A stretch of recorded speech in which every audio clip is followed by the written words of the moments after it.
Hey everybody, this is Mary and Cowie Owen. And this is David Owen. And this is You Show Me Yours, the podcast where a married couple talks about the movies and TV that they loved before the first date. And today I was made to watch Akira? Akira. Akira, however you want to say it. Yeah. Which is, of course, the 1988 anime based on the manga series by Ketsu.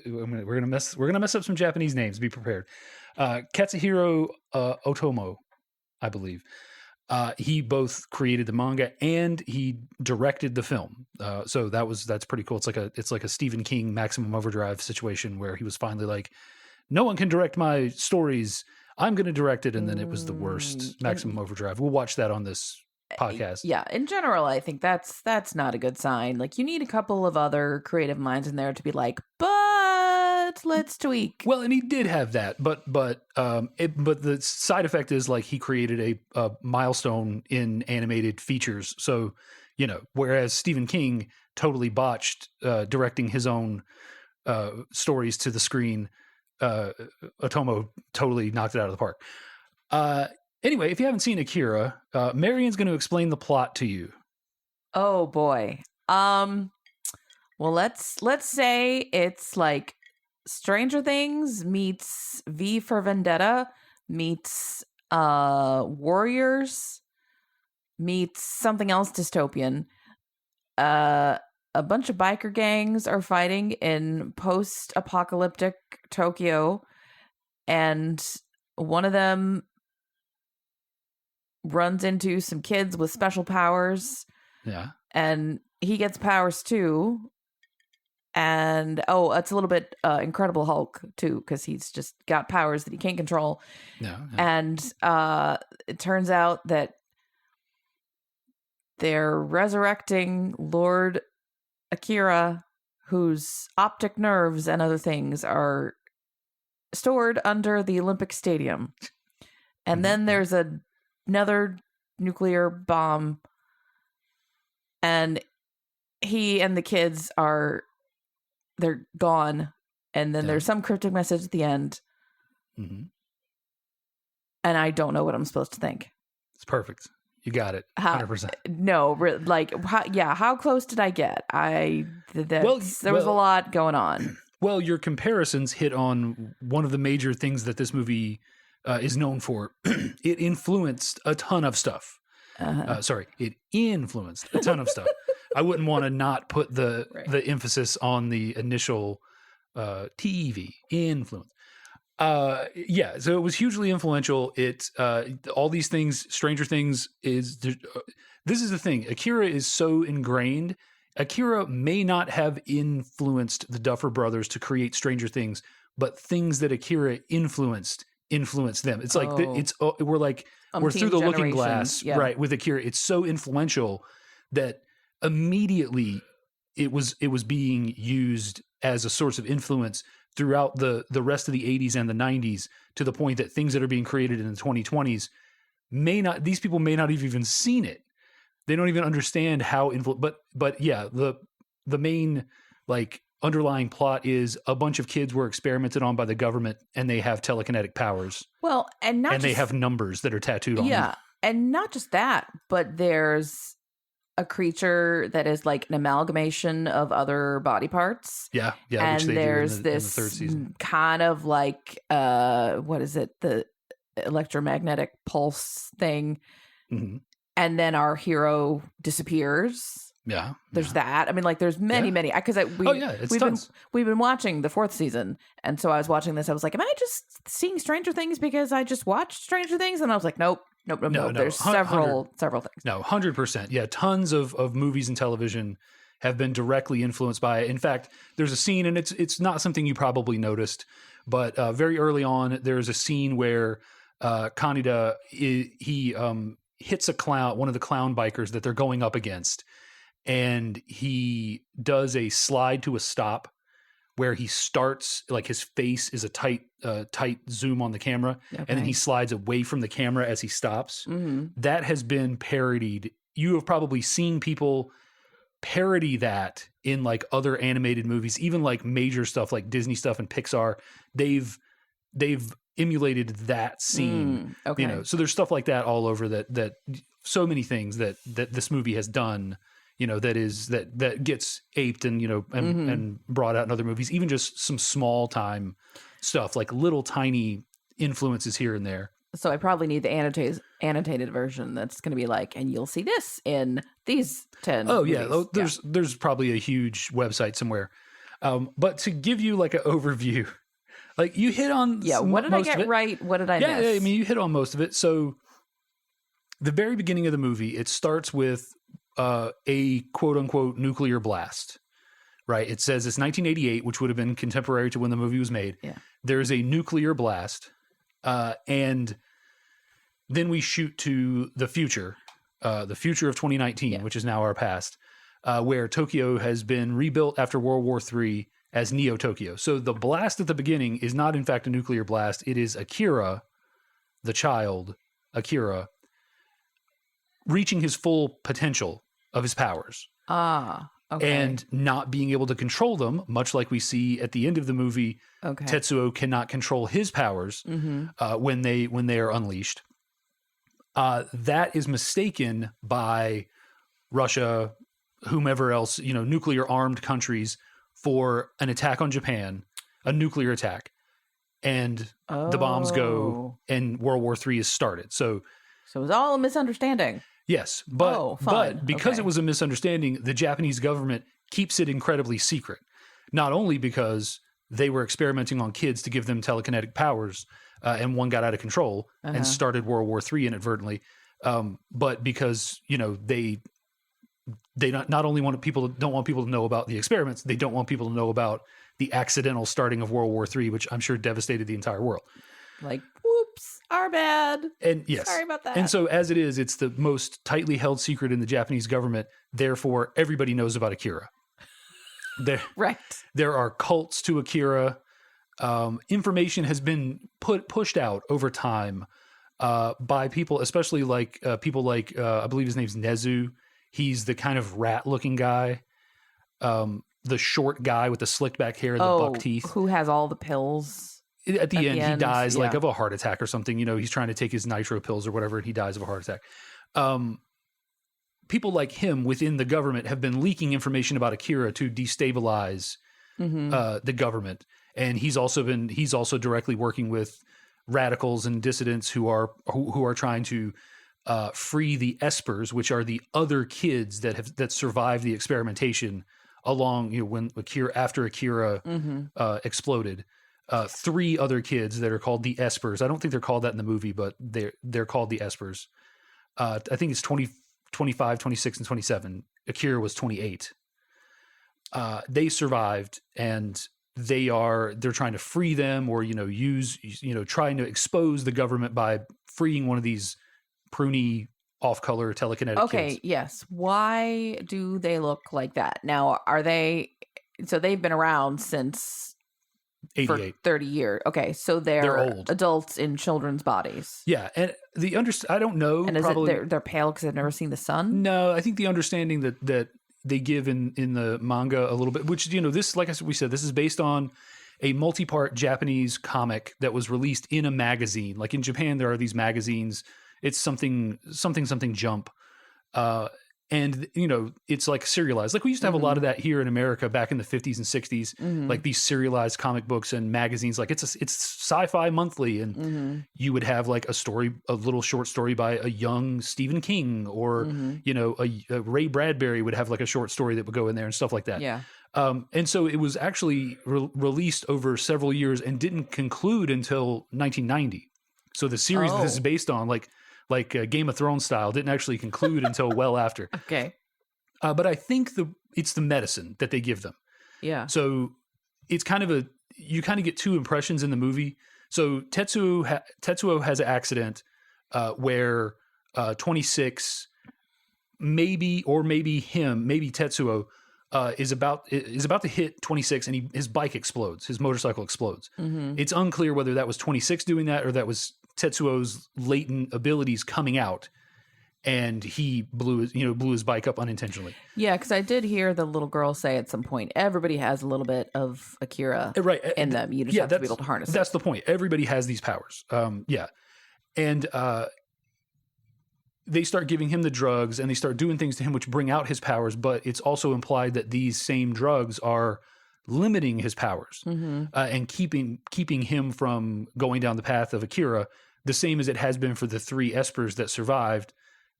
They've been taking these drugs for 31 years now and their powers have remained powerful but suppressed because of them. So, it's hard to say why exactly they're pruny, but that's what I always took away, that they've been, chock full of this experimental medication for like 30 years. Is that, okay, where am I remembering that as a plot point? Like, they give you drugs so that you can't use these skills, and then our hero just somehow figures out a way to stop taking the pills, and then she has the powers. That's a trope, right? It sounds I'm remembering familiar. that from somewhere. I mean, it sounds super familiar. It's in a lot of things. I mean, there's a sort of a plot like that in Dark City. But like there's a big, I know there's gotta be a movie where like someone's being given drugs that it keeps them from seeing the reality of the world around them or whatever. And then they manage to stop taking the drugs, and then they can see like, all of the crazy stuff going on around them or whatever. I don't know. Like, I know there's a game called We Happy Few that has a plot line like that. But I don't know, but it sounds super familiar. Yeah. Or there's something where like they tell you it's vitamins, but it's not. Yeah. Oh, yeah. It's somebody's out there. It's on the tip of somebody's tongue. Yeah. Someone's screaming. Yeah. Oh, for sure. But anyway, there's not enough time to go through the entire plot of this whole damn thing. But effectively, Tetsuo is experimented on. He unlocks these latent abilities that we all have. Because he then escapes on 2 different occasions from the government facility, he has these gaps in taking the medication, and he starts to fully unlock his latent powers. The whole time, Tetsuo has been befriended in his youth by this guy named Kaneda, or Kaneda, as I think the original U.S. dub had it pronounced. This movie was like redubbed, I think, in 2001. We watched the dub. I'll just get that out of the way, because I watched the dub as a kid. So, you couldn't go into Suncoast and find a lot of, in 1989, and find a lot of subbed stuff. Now, you could eventually, like 1990, 1991, like we were getting like Neon Genesis Evangelion subbed and all this sort of stuff, and all these things from Japan subbed. But like the first initial round of anime that hit the States, they went out of their way to dub it. And you lose a little bit, but I think a lot of what you lost from the original dub has been corrected in the new dubbing. Because, sometimes they're trying to like match the lip flap and stuff on the characters, and they, stuff gets sped up or slowed down. That was something that I knew about anime, or I guess, because you heard about Kung Fu. So I thought, just imports from Japan. I thought that that's the trope of the mouth is still moving long after the sentence is done. And I watched for that, and I didn't really notice it's not really prevalent. They do a great job. But anyway, so just to say, like we watched the dub, not the sub. For anybody that cares, and there are people in anime land who care a whole lot. Oh yeah, I can see that. Yeah, I mean, it's original source material versus, it's King James versus NIV or whatever, pick your whatever, So anyway, his latent powers get unlocked, and his friend Kaneda, who I'm just going to pronounce it Canada, like the country. That's what I thought they were saying. It's pretty much what they're saying. So. He is trying to watch out for him, but they have this sort of combative relationship, because Tetsuo was incredibly bullied, and Kaneda was kind of a little bit more of a cool kid, but not quite, because he's like the coolest kid in the loser club, basically. And he's kind of mean to his friends too. But yeah, I thought there was a lot of anger that was coming out of Tetsuo, and it were like resentment, and that was coming out and influencing the way that he used his powers. Like if someone had said, you could use your powers for good, and shaped him, things might have turned out differently, but he was just mad at everybody. And the espers tried to do that. Yeah. Right. There's a line in the movie that basically says that like big people shouldn't have powers because they use them like big people would. Mhm. And there's a underlying theme that goes throughout the movie that is like, and we'll touch on this a little bit later. I want to get through the synopsis, but essentially that theme is like, if you give somebody who only knows the line they use in the movie is, if an amoeba suddenly had access to all of the power that a human has, guns and the ability to build and kill, an amoeba would just use that tremendous power to do what an amoeba does, which is just eat food and replicate. Like that's all it would know, and that's all it would do. Likewise, when you give incredible power to a beaten down, bullied youth who's on the outskirts of society, he is going to use it the way that someone who has always been oppressed and always been bullied would use it. Mm-hmm. Right. And that's what Tetsuo ends up doing. He ends up becoming a bully because now he has the power to be a bully. But throughout the course of the movie, you do see that they have a caring relationship.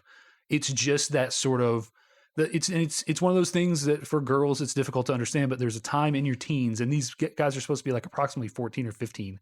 Oh, they look older. Yeah. Okay. Oh, they look way older. But there's a thing where they say, well, because you're under 15, you don't have to go to adult court or something. Okay. They send them to a vocational school when they get arrested for bike gang stuff. Like, okay. That was the most lazy ass school, by the way. Like it was. Well, yeah. I mean, the impression like, that like no one cares about them, and they're sending them off to this place where they can forget about them, and the people that are there don't care about them either. They're supposed to be there learning like how to work on engines and stuff, and the teacher isn't even showing up to class. Yeah. Anyway, what was I saying? Yeah, they have a caring relationship. In the end, Kaneda tries to save Tetsuo, and Tetsuo even pleads with Kaneda at the end to help him when his powers are like fully out of control. So it's that sort of thing that what I was about to say is like it's tough for girls to I said it was tough for girls to understand, but teenage boys, that's how they show love. They pick at each other, they call each other doofuses and idiots and morons, but what they're actually saying is, I care about you. And we are trying to raise a son that doesn't communicate that way, but unfortunately the rest of the world may or may not be.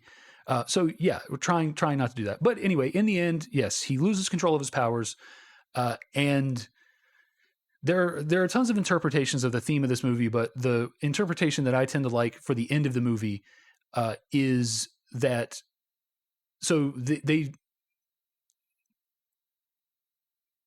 when Tetsuo starts to show his powers, he starts to have visions of Akira.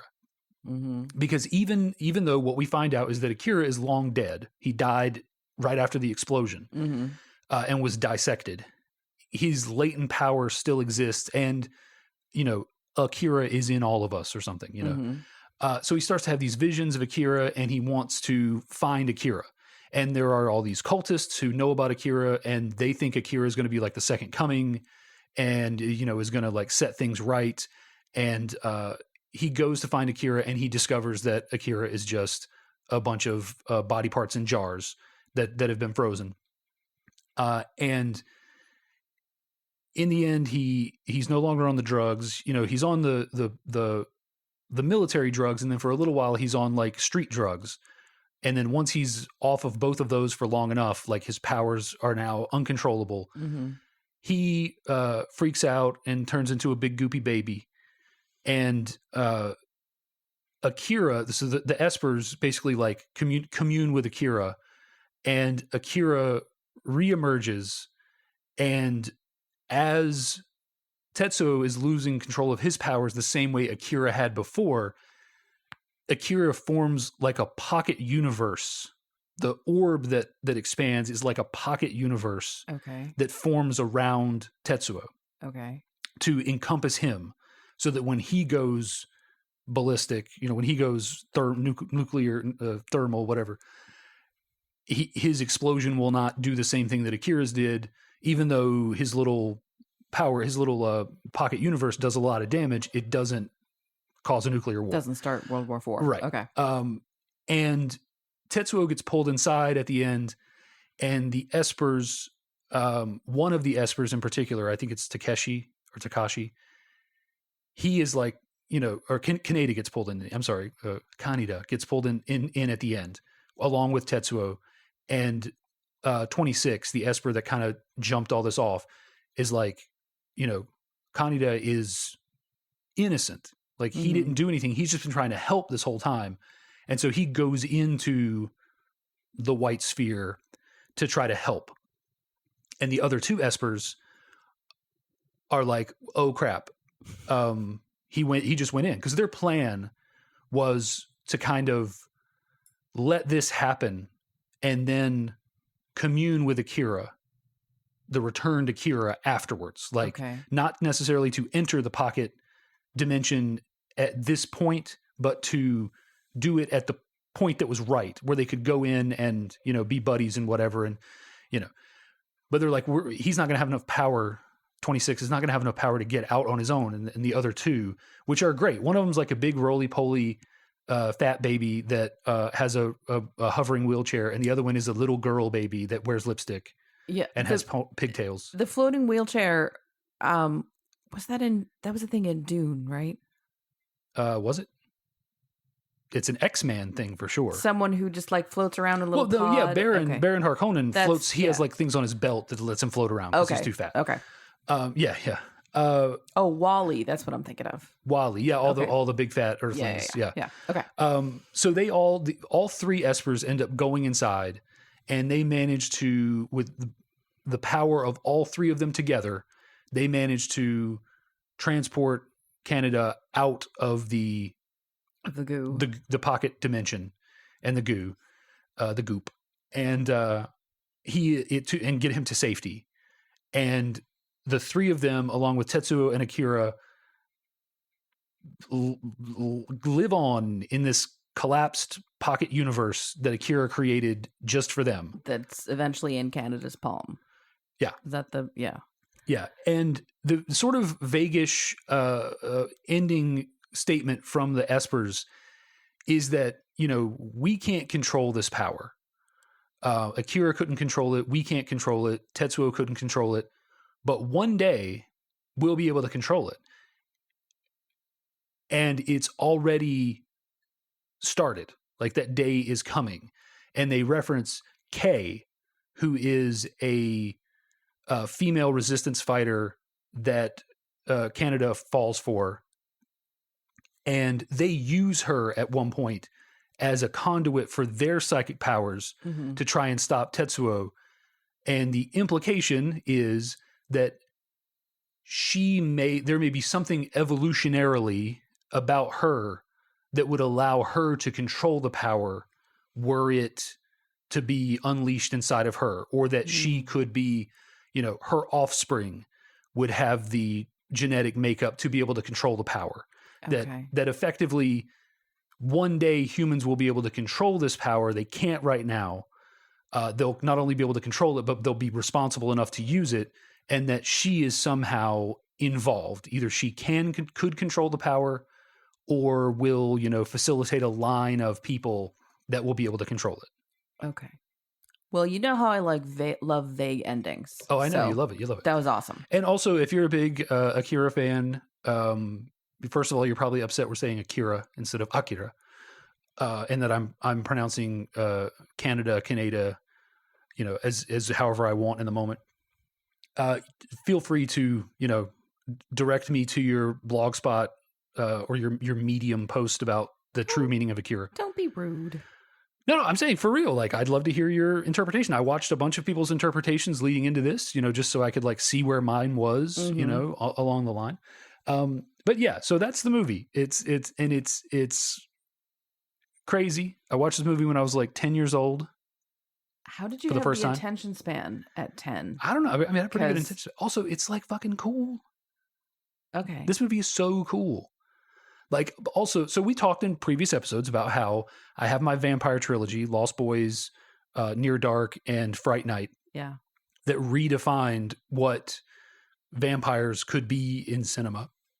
Excuse me. And this is a movie that redefined what animation could be for me.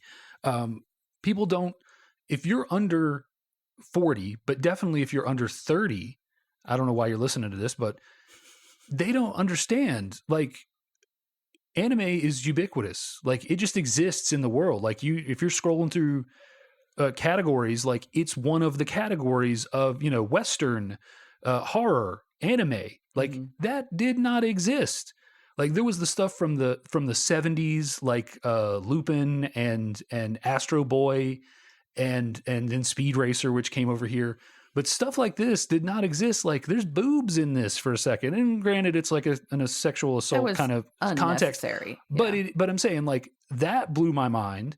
There's a guy who gets shot like 50 times with machine guns. Yeah. And the blood just goes everywhere. Well, yeah, I think the idea of, animation, and it's not a kiddie movie, it's not Disney, is a little bit, I think a lot of people still have trouble squaring that. Like, you see in, like, Sausage Party, which I never saw, but I saw a lot of warnings, like, don't think just because it's animated, it's okay for your kids. It is very much not okay for your kids. Yeah, people see animation and they think, it's fine. No, it's really not. But it's rated R. Like, probably just, that's just probably wrong on the poster. No, really. Yeah. There actually ought to be a movie rating level that's like, no, seriously. Well, that's what NC-17 is supposed to be. But also that's like a kiss of death for a movie at the theaters. Like, but like, you need to watch Sausage Party sometime. No. Okay. I'm not a 15-year-old boy, so no. Okay. So Akira. So that was pretty much, you were right there on that level. That was what you interpreted, right, when you watched the movie.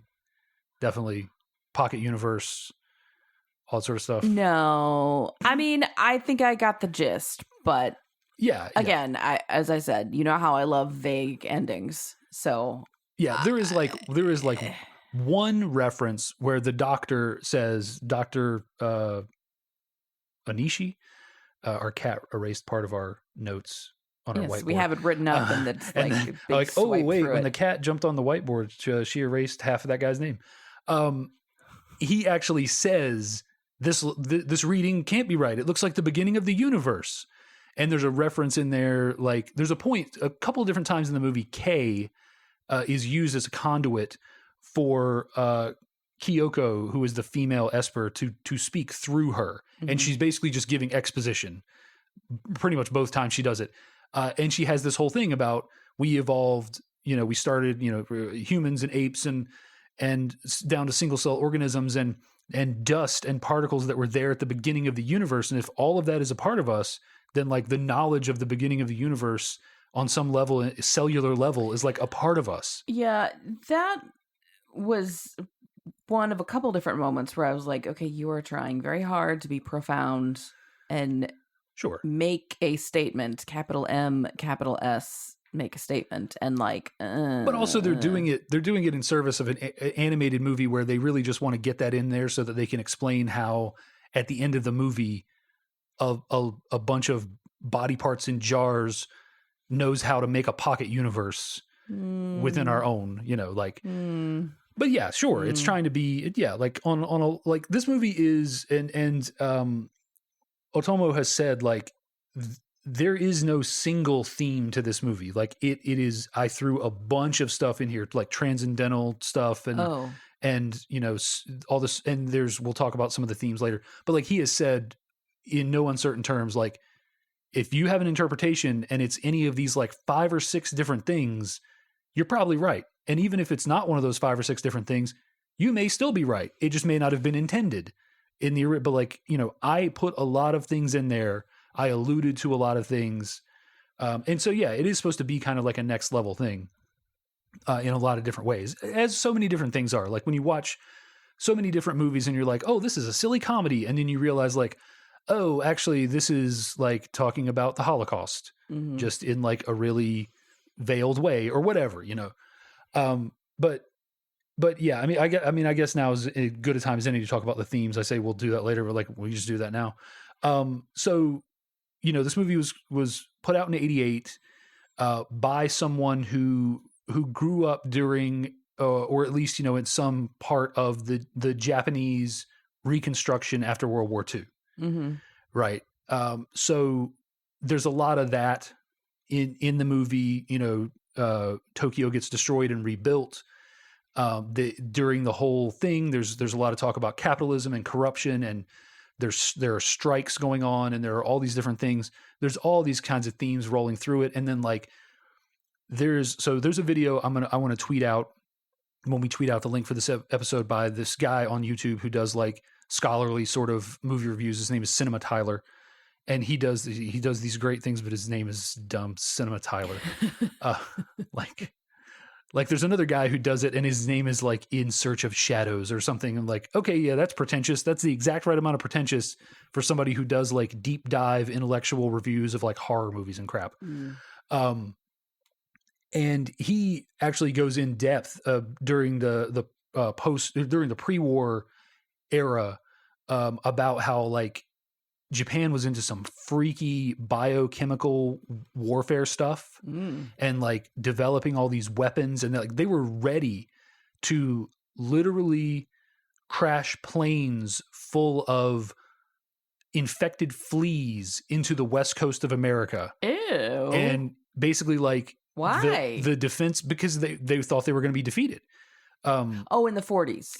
During World War II. Okay. Yeah, okay. during World War II. So yeah, like during the wartime, they were working on biological weapons, and like some of the people in the defense ministry or whatever, along with like the emperor himself, were like there's no coming back from that. Like if we do that, like that's crossing a line. Biological warfare on civilians is like crossing a line that just would be too far. Meanwhile, Harry Truman's right. like, there's no line. He was like, bet. I got to say, though, knowing that the U.S. is not quite the monsters that, I mean, it evens the score a tiny bit. Hang on. Oh, okay. So much in the same way that a lot of the nuclear technology, including, the intercontinental ballistic missiles, came from captured German scientists, we actually captured and pardoned all of those biological weapons scientists from Japan and brought them to America, and they worked on our biological weapons program that existed until Nixon killed it in the 60s. Oh boy. Is that why is that why it's so hard to get rid of fleas now? Yeah. Oh man. So, like, yes, they did it, but when we saw it, we were like, oh, I like this. Come over here and do more of this for us. So, there's, when you're talking about like these vast government conspiracies to create weapons, in this case, telekinetic weapons, he's borrowing stuff. I forget, it's like Project 783 or something. Yeah. He's borrowing stuff from that in the source material. I gotta say, speaking of, we brought all these captured scientists over. It makes me very uncomfortable when I think about how much of our modern technology directly comes from things that various countries did in World War II. Oh, yeah. If not for World War II, we wouldn't have the internet. Basically, I mean, we might, but it would be 50 years down the road. We would be in like early 90s level internet right now. So I'm like, well. So yeah, Japanese Reconstruction, it's got all kinds of themes in it relating back to that sort of stuff. Also, like pretty obviously the atom bomb. Yeah. Just peppered throughout it. I mean, there's a lot of just simple references to like having the people shouldn't have this kind of power. The big people shouldn't have this kind of power because they don't know how to, use it responsibly. That is like A-bomb all over the place. Big people, big countries. Yeah, exactly. And like the whole idea with the scientist, like right up to the end, not only does the scientist, Onishi, does he hide? So there's a character we haven't really talked about, Shikishima, I think is his name. He's a military guy who is like the liaison between the like high council of like parliamentarian dudes that make all the decisions for Neo Japan, and all of sort of the operations on the ground. So he runs the whole program with the espers and everything, in addition to like just general military stuff. And he tells Onishi like, hey, the moment that this looks wrong, like that, because they take these readings, they have this cool little very early CGI circle that like spins around and changes colors. Mm-hmm. And he's like, hey, the moment that this looks anywhere even close to Akira levels, you got to get rid of this guy. And at the very end near the very end of the movie, during the final battle, the colonel sees the reading, and it's like it looks just like it's Akira and Off the Tetsuo's charts, yeah. both. They look the same and they're like off the charts and everything. And he's like, "Oh my god, you damn you!" And the scientist is like, "I couldn't pass up on such a great test subject." Like this idea that science can't be trusted with this power, that they, it's the classic. You didn't ask whether you could, whether you should. You just asked if you could. Yeah. Malcolm beating the table in Jurassic Park. So those themes are like pretty closely tied together, of like science run amok and the A-bomb. Like layer on anything else you want to. Like there's stuff about capitalism in there, and you gotta, like, if you time frame this, like 88 is such this unique time in Japanese history. It's that moment, and again, if you didn't live through this, you don't understand. You thought, like, we and the rest of the world thought Japan was going to take over the world. Oh yeah, because Like, they were doing everything. Their economy was booming. They were creating all of these electronics that were like head and shoulders above what we could do in the US or anybody in Europe was doing, with televisions and radios and CD players and all this sort of stuff. Like, all of that stuff. All you think of all of those companies, Sony and well, I mean, Samsung is a Korean company, but Panasonic and all these other, like, all of these companies were over there just knocking it out of the park. And it seemed like they were going to take over the world. They were on this permanent economic boom for like the last 4 or 5 years. Mm-hmm. And so the context of when this was created, like this piece of fiction is written, is this moment where Japanese capitalism is at this unchecked level and is potentially leaving behind some of the common man. Like there's points in there where like the council guys are saying, like, we need to put this into the welfare, money into the welfare program. And they're like, no, it needs to go into the military. And well, yeah, it's like making a movie critiquing the US in the 50s, when the story that's being put out is, oh no, the economy's booming, everybody's happy, there's a chicken in every pot, look at how much stuff we make, so clearly everything's perfect. And then you see the underbelly. Right. And also by like the early 90s, it had crashed, and it was not this utopia, and you got the salarymen jumping out of the windows and all this kind of crazy stuff. So it's this snapshot of like, and I love movies like this. It's the future imagined, like extrapolated through the current lens. Like all of that stuff from the 1950s that was like set in the year 2000, and all the cars were flying, and like, at that time in the 50s, you're like, well, look at these cars we got. Like, surely in 50 years we can make these things fly. Mm-hmm. Like, why wouldn't we be able to? We got passenger airplanes with it can take a dozen people across the Atlantic. Like, of course we'll be able to do this. Like, it's not going to be a thing. So seeing sort of because this movie isn't as much about the technology as it is about the societal and like governmental changes that happen over time with Japan.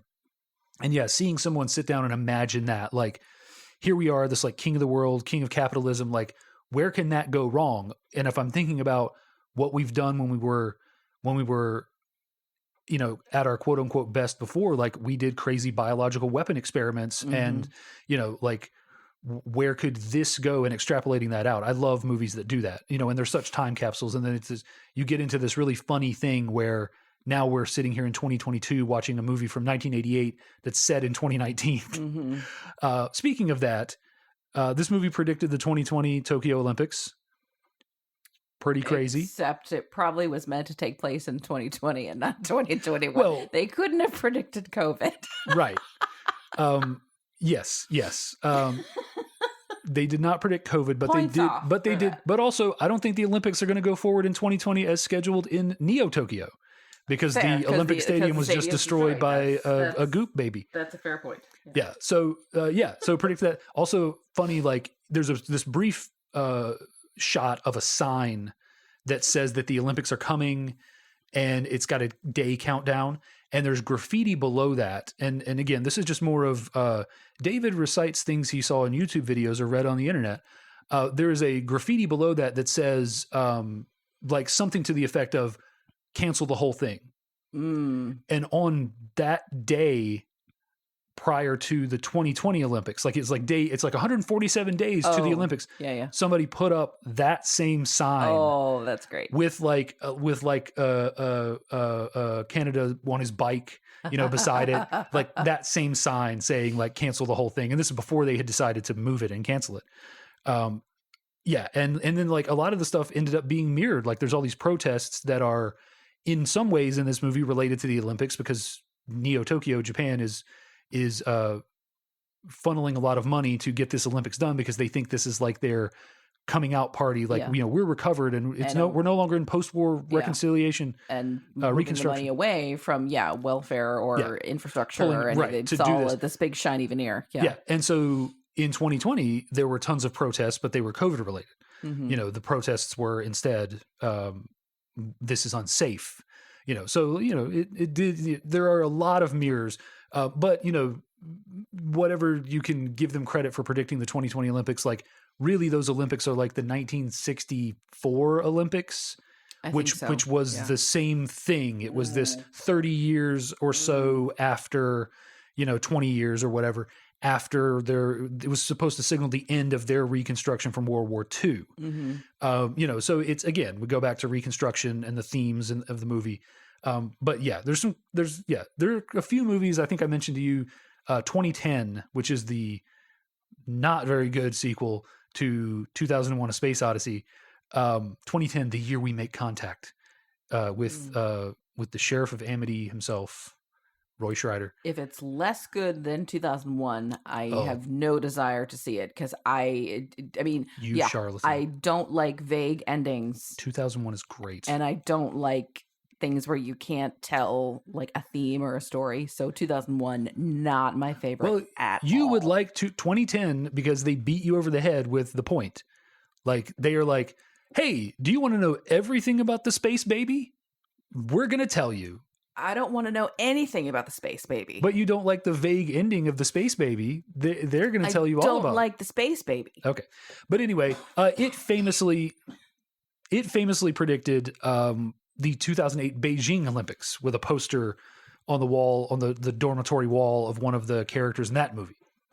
So, it's always fun when movies do that. They're just taking a shot in the dark. Like, it's very clearly the 2020 Olympics are very clearly the 1964 Olympic stand-in. Yeah. He just took a plot point from Japanese history and superimposed it and was like, if I'm going to set this movie 30 years after, sure, 2020 Olympics, yeah. Or perhaps did someone in Tokyo go, hey, wait a minute, in this movie, in 2020. So, hey, guys. Or did the Olympic Committee go, like, it'd be really interesting to give them this. And actually, they were going to do an Akira themed opening ceremonies. Oh, that seems like not 100% themed, but like it was good. Like, I think Atoma was going to like ride in on the Canada bike, like on the red motorcycle at the opening ceremonies and like light the torch or whatever, like, oh no, we got her going here. So obviously that didn't happen. And they were looking for something much more tasteful when they finally did it in 2021, So, you gonna make it? There's not a lot left. Yeah. There's not much left. Okay. So, this movie is crazy. One of the things that I think we don't do a good job of always talking about is having the person who brought the movie like say what the movie is and what it means to them. And I've done that a little bit throughout the episode, but like just to recap, like this movie blew my fucking mind at like 10 years old. It was revolutionary in so many ways in animation, like that I didn't even realize as a kid, but like it looked so good and it moved so different. And it was like, the best quality at the time you were getting was like Disney animation, and that stuff was really good quality, but like this was somehow far beyond it. And the way it moved and the way that it was composed, like it was, there are so many like little memorable one shots, like if you paused moments, it blew my mind, and it got me obsessed with anime for 10 years after that, well into like the early 2000s, probably let's say like 2000, 2001, throughout the 90s, if I could find it, I was watching it. Like I already name dropped Evangelion, but like, Bubblegum Crisis and a bunch of the Gundam stuff and Ninja Scroll, which I think every 16-year-old boy watched Ninja Scroll. It has some rather inappropriate adult content in it. When you said 16-year-old boy, I assumed. Yeah. And then not even to mention, like once I started at working at a video store at like 17, and they had but didn't realize a bunch of hentai anime porn that they just had like in their anime section. And I was like, you do you know what this is? Like this is like, I can't remember, it's like Devilman or one of them, but like this is the tentacle movie. Like this is the one that did that. Like when everybody talks about, this is the movie that they're talking about with the tentacles and in the orifices. I could have. And like, I was like, I showed it to the owner and was like, I feel like this should be in the adult section. And he was like, yeah, probably so. Was this, what's his name? Latchman? Latchman, yeah. the video club. It's like, I didn't want to watch it. I just put it in there because Yeah. it gets rentals. Well, I was just like, hey man, I think we have a movie miscategorized. Can I show you a scene from it real quick? And you tell me if you think it's in the right category. And he was like, what are you talking about? And I was like, hey, watch this. And then it was like, squishy tentacle sounds. Oh, Yeah, it was a lot of that. Yeah. Yeah. So yeah, but yeah, like it sent me down this path. And now I, unfortunately, like I went in the opposite direction, except for the anime that I have nostalgia for. I can't stand anime. In part because it's become so samey and such like a parody of itself. Like this movie, even at the time, was an anti-anime movie. Like the stuff at the time, it was a lot of like mass-produced television stuff, and they were doing like television stuff that you do. Like you have a character stand still and their mouth moves. You have a character that is completely still, but their head turns left to right. In like one frame, it goes from profile to facing you in like 1 or 2 frames. This movie did a lot of what they call animating on the ones, which you have 24 frames in a second of footage. Yeah. They animated on the ones, 1, 2, 3, 4. Like they did 24 drawings for 24 seconds. And in some of the scenes, like the scene, especially one of those, the iconic scene moment where Canada jumps off the front fender of a motorcycle and kicks a biker, and there's like a slow motion moment, and there's another moment with slow motion where in the initial clown bike scene, they did like 124 drawings for that, like for 1 second. Yeah. Like they did true slow motion, like crazy stuff. And so it moves and looks in a way that, like, to us today is hard. It's almost hard to detect because so many of the digital techniques that exist today allow to like interpolate between frames in a way that makes animation look a lot smoother with not as many drawings. You need 12 drawings, or on the 2s, as they say in the biz. And it can look like on the 1s. It can look like 24 with all these different methods and interpolations and stuff that exist. That's a good point, because we're looking at it with 2022 eyes versus 88. Well, I think that's part of the thing of there is animation that is not for kids. This is both subject matter, but also the quality of the animation and the approach to it that would be maybe with the same care as a film. Exactly. And then that's what they did. Like they did so much to make sure, like one of the things they did is they emulated like film lens effects. Like in the very early scenes with the motorcycles, you may or may not remember, there were light trails on the tail lights. I did notice that. And they were emulating the natural light trails that occur on a camera that's only running at 24 frames a second. It felt very Fast and Furious. Yeah, sure, yeah. But they were emulating that because that was an artifact of film cameras, and they thought it looked cool, and they wanted that there, so they were figuring out ways to animate it, and they were figuring out ways to do shots and stuff that were more film-like, and they were treating it different. Like this was, at the time this movie was made, it was the most expensive anime ever made in Japan, and it would hold that title for like 15 years or something. Whenever Spirited Away, I think, which is one of the Miyazaki movies, I think when it came out in like 2001 or 2 or something, that was more expensive.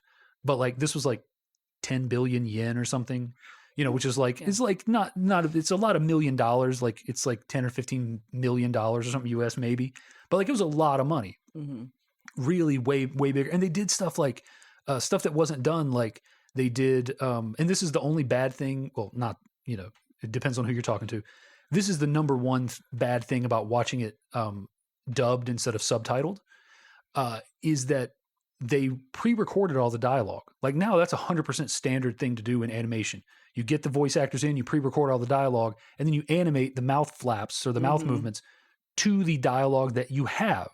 But like traditionally, even in Japan, in the original language, everything was already animated beforehand, and the voice actors just came in at the last minute, and they would do like a whole season of a show or something in a couple days, and they were speaking to the existing mouth movements. So because they recorded everything ahead of time, the animators could do all of like the Japanese phonomic like mouth shapes. Yeah. So we don't get it because it's not originally shaped that way for English. But if you were watching this and the Japanese audio was on, like the lip sync is off the chart. And I have watched this movie one time with subtitles, many, many, many, many years ago. But yeah, it's all, it all matches like perfectly. Like the animators were able to do the stuff that they did was just, and the number of shots, it's ridiculous. Like the individual shots where they cut from this to this to this, it was one of those things where Otomo was an inexperienced director. He had directed like a segment for a movie, for like a compilation movie at one point. So maybe like a 5 or 10 minute segment he had directed. He didn't understand that like you can't storyboard. Like if a normal anime has 100, different shots per hour, 200 shots in a 2-hour movie, he's storyboarding like 2,000 shots. Oh, wow. For a 2-hour movie. Yeah. Like he didn't understand how much work he was creating for himself and his animators, and just like all of that kind of stuff. And like I'm by no means like an Akira connoisseur or anything, but just having watched this movie so many times over the years and having absorbed so much information on it recently, it just makes me appreciate it even more. And there is that thing of like, I can show this to my son right now. Well, maybe not right now, but at some point, even though I watched it at 10, and he won't get it the way that I got it. Yeah. Like his jaw won't drop just from the first 5 minutes. Like the clown versus their biker gang is named the Capsules. They have that. Kaneda has that capsule on the back of his jacket. Go try buy one of those on eBay. That thing is like $1,000. Oh, I bet. Yeah. Not that I looked on eBay for double XL, triple XL Kaneda jackets. If you want to get on his good side, right? We'll send you his address. Like he won't be able to appreciate it because he's seen the modern stuff that does a good job of covering up and it's doing the same it without doing it. He doesn't think Large Marge is scary. It's just completely, Large Marge is scary. Like, we didn't think the 31 Dracula was scary, right? But et cetera, et cetera, there et cetera. were people fainting in the aisles, I'm sure, in 31. I think that's pretty much all we got to talk about. I mean, we hit a little bit on the massive influence of this. Like, you can't, you can't watch a modern sci-fi or especially like cyberpunkish. Like this movie is not explicitly cyberpunk, but like cyberpunkish movie, that's set in this like dystopian future with huge corporations that run everything and, neon and all this sort of stuff. You can't watch one of those movies without catching a reference to this. Or like I said, they don't even realize that they're referencing Akira because they saw it in The Matrix, and they're actually referencing The Matrix. But hey, guess what? The Matrix was like 98% referencing Akira and other animes. I was getting Matrix vibes too. Yeah. Neo is 100% Tetsuo once he has all his powers. He Tetsuo literally stops a tank shell right in front. Like he doesn't hold his hand up with that, and like, right. Like is 11 in Stranger Things holding her hand up to use her powers, that referencing Neo in The Matrix, which is explicitly referencing, like it's just that rabbit hole of who did it first kind of stuff.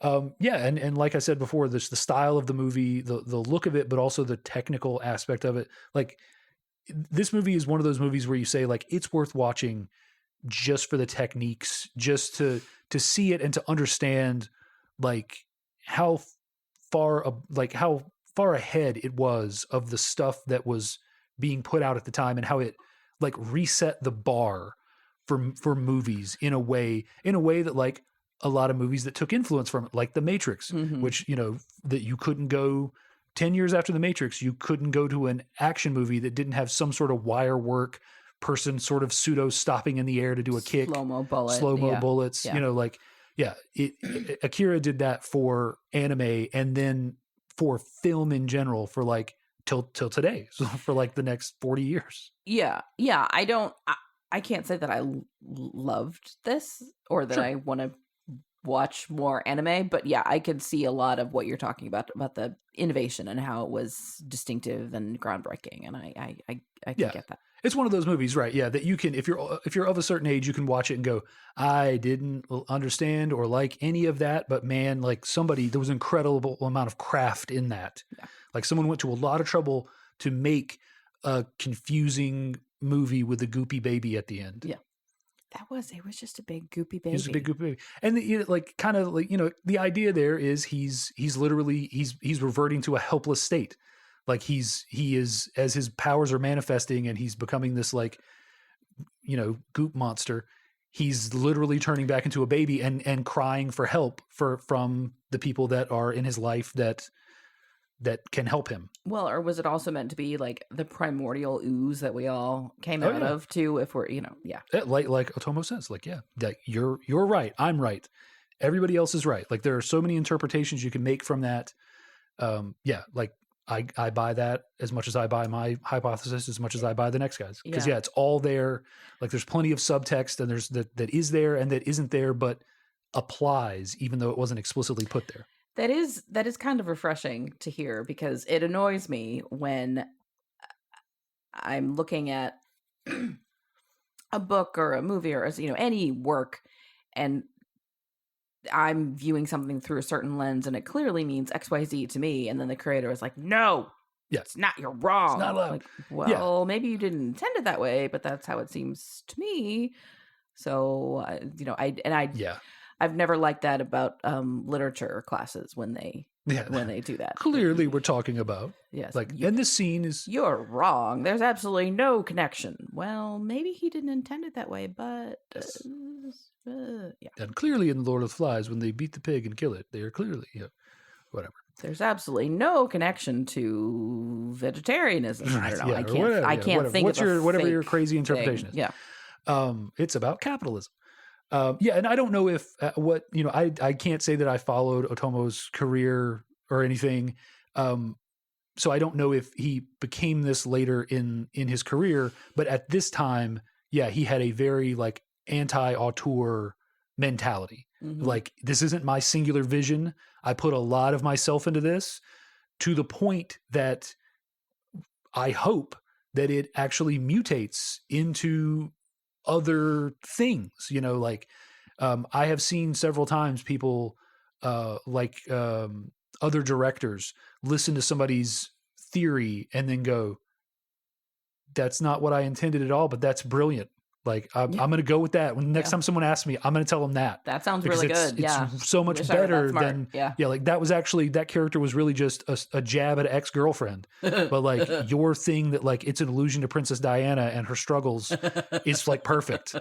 I'm definitely going to say that next time someone asks me about that character. Yeah. Yeah. So that's Akira. I think that's more than enough talking about Akira. For one podcast. And yet we are still at like half the runtime of the movie. This is an investment of time. It is. I'm not going to tell you it's not worth it, but it is. Yeah. Yeah. And there's the middle of it kind of drags a bit. Like you could trim this, like a modern version of this would be trimmed. Like they're always talking about making a live action version of this. And like, good luck with that. Oh gosh. Yeah. But don't. There's a lot of stuff that they should trim. And there was a lot of editing done from the manga to this, from the comic version. including stuff like Kaori, who is Tetsuo's, who we didn't give her much. She really gets screen short time. shrift. Yeah, we didn't. He just we didn't give yells her at her much the whole time. Right, and exactly. Yeah, these guys like they're jerks to their girlfriends. They really and- are. Except for when Kaneda meets Kei, he's like trying to impress her, and like he's still being like He's still kind of a dickish, jerk to her. jerk, and but he's just- also trying to be like smooth, unlike the other hang around girls who are just hanging around the biker gang, who he's like explicitly like, "Why are you always hanging on my arm?" You know, like Yeah. you know. Well, but even then, he is kind of like, oh, and we're together now. And I expected her to be like, excuse me? Right. We are what? Yeah. I barely know you. Did you What- tell him about us? Yeah. Like, what do you mean us? Well, there is no us. What yeah, do you say? yeah, but Kaori, yeah, like she is just straight up like he just like conscripts her into sex slavery in the manga. Yeah, and now that you're saying that, it's there's a character in Saturday Night Fever who she reminds me of, who is, I think, Tony's girlfriend and doesn't get treated well at all and gets really, really not treated well at the end. And you're just like, why does this character exist? Could we have Well, and you know, that's kind it of just makes me feel bad. that's the whole thing. And yeah, oh for sure. But that's kind of the cool thing about having an artist bring his own vision from the page to the screen, because he was able to say like, I didn't do this character right. And like, even though it's only a couple years removed from me writing the original, like I can see that this is not going to go over well, and that this was not the way to address this character. Not that she gets treated well in this, but she gets it. But her arc is way better. Like she sticks by him. I would say it's less bad. Right. I mean, they're two outcasts. You know, they are both obviously like the lowest member of their little group, and you know they come together for that reason. But like in the end, he needs her. And she's there for him. She sacrifices herself, right? Well, she gets smushed in the goopy baby. Yeah, against his will, he crushes her. Like she gets drawn into the goop when he loses control, and he's even like pleading with Kaneda, with Kaneda, who's also inside the goop. He's like, I can't stop. I feel her pain. Like I'm killing her. Yeah. You know, and so like he has to like endure unintentionally killing the only person besides Kaneda who like ever cared about him at all. The whole time and it doesn't help. She's wearing these short shorts and this little skimpy tank top, and everyone else is like pants and long sleeve shirts and everything, and she's very scrawny looking, and I just wanted to give her a hug, find her a hot meal, and give her a sweater to put on. Yeah, it's like, you have been neglected in so many ways, and she just has a very sad ending. And they all have, right? Like when you finally get a flashback to Tetsuo's origin story, is like his parents literally drop him off at an orphanage and leave him behind, and he's bullied, and Kaneda is the only person who cares about him and kind of sticks up for him. And, you know, so and again, like that's what they're saying in the movie. Like when you give a person who has had that life these powers, it's only going to go one way. Right. Even if he could control them, which he can't, he's still going to be, his intentions are going to be less than admirable when he goes to use them. Psychologically damaged. Right, so, exactly. I gotta say, I always thought that living in an orphanage sounded super fun. And many, many, many movies are reaching out to be like, no, not at all. It's not like Madeline. Yeah, no. Being sent to an orphanage was my mom's like last level threat. Like that's how I knew I had pushed her too far. You know, there was this orphanage in Thomasville, near where I grew up, called Mills Home, and that would be that was like her thing. Like I would drop you off at Mills Home. Like I would drop you off. Like, and I know if I said this today, she would be like, I never said that. Yeah. Oh, I 100%. 100%. Yeah, like because there's been a lot of other things where she claims she didn't say that. It's not even like, do I believe it of her? I believe that you as a child would have pushed her to the limits. I 100% believe that. And like literally a couple times she drove me by there. And she was like, that's the place I'm going to drop you. Like, in all seriousness, like that'll be, see that stoop right there? That's where you're going to be standing as I drive away. You're just going to have all your clothes in a paper sack. No, you're not going to have anything. Yeah. That was the thing. I was like, you know, like when I used to get mad and like threaten to run away or whatever, and I'd pack up my stuff, she'd be like, where are you going with that? That's my stuff. That's not your stuff. You know. When I threatened to run away, I just took all the candy in the house. which wasn't very much, but we were allowed to have like one piece a week. So I would get like, you know, and it was like, you know, when you used to go to the bank to make a deposit, they would give you suckers for the kids in the car. So those were rationed very strictly. I was going to say, so like, it was bank suckers at my house. All right, so I'd go out back and eat them all. And then I'd be like, okay, I guess I'm staying. And my mom's like, oh, did you go somewhere? Oh, okay. Yeah, I would definitely imagine the candy that was left at your house to be like the worst candy. It was like, it would be like, like Dum-Dums from the bank, the ones that have the like continuous loop on them. Is that what your bank had? No, they had the sticks that could kill you. Oh, okay. No, yeah, the ones that the bank gave away when I was a kid, they had that like, that like choke proof stick that were like the stick came out and then it looped around, went back up in the sucker so that you like couldn't poke your eye out or whatever. But like, like that and like Necco wafers and like circus peanuts. That's the kind of candy. We never had this. No one ever bought candy in our house. It was bank suckers, and that was pretty much it. Well, my main point being lame candy is what I imagine existing at your house. Whatever, pick your lame candy. And that's why when I had a bit of a sweet tooth, I went and raided the baking supplies and just ate chocolate chips. And then I got in trouble because those are expensive. Yes. And I was like, but these aren't. These are store brand. Yeah. Whatever's.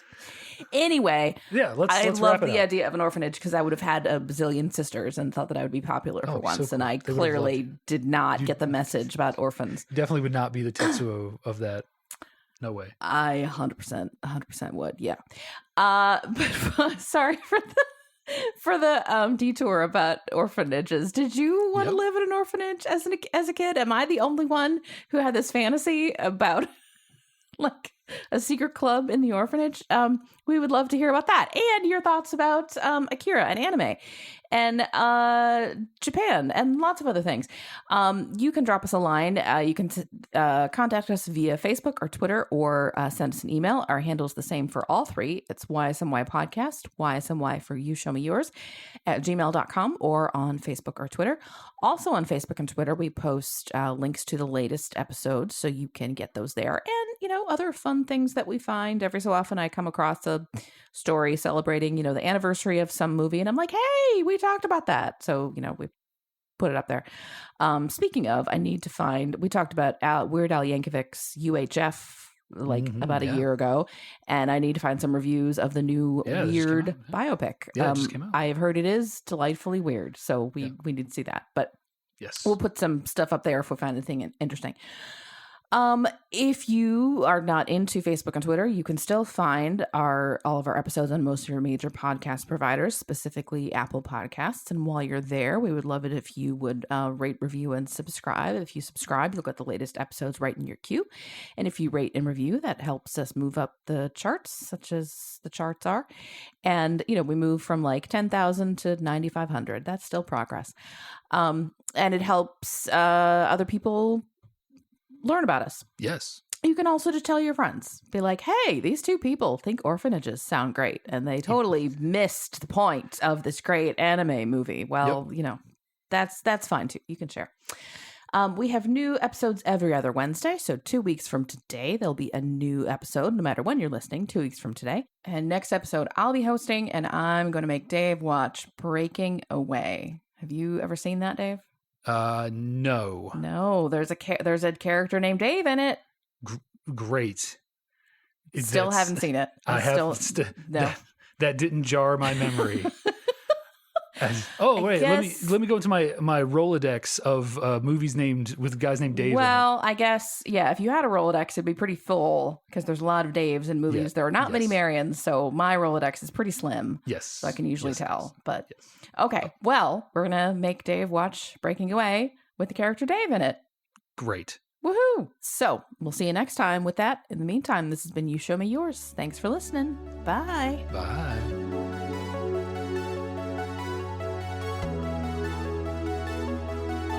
The You Show Me Yours theme song is Uplifting Electronic Indie by Winnie the Moog from filmmusic.io.